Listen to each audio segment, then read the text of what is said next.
भाजपा प्रदेशाध्यक्ष रवींद्र चव्हाण यांचे x account आता सस्पेंड झालंय। एक्सच्या नियमांचा भंग झाल्याने अकाउंट सस्पेंड करण्यात आलेला आहे। भाजपा प्रदेशाध्यक्ष रवींद्र चव्हाण यांचे एक्स अकाउंट सस्पेंड झालंय।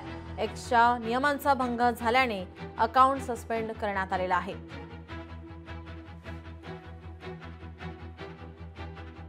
भाजपा प्रदेशाध्यक्ष रवींद्र चव्हाण यांचे एक्स अकाउंट हे सस्पेंड झालंय। एक्सचा नियमांचा भंग झाल्याने अकाउंट सस्पेंड करण्यात आलेला आहे। आपले प्रतिनिधी चेतन ननावरे आपल्यासोबत फोन लाईन वरून जोडले। चेतन, काय अधिकची माहिती? निश्चितच एकंदरीत आता जी माहिती समोर येत आहे की भाजपचे प्रदेशाध्यक्ष रवींद्र चव्हाण हे आपली अधिकृत भूमिका आहे किंवा आपल्या अधिकृत शुभेच्छा आहेत ज्या एक्स अकाउंटवरून देत होते ते आता सध्या तरी निलंबित करण्यात आलेलं आहे।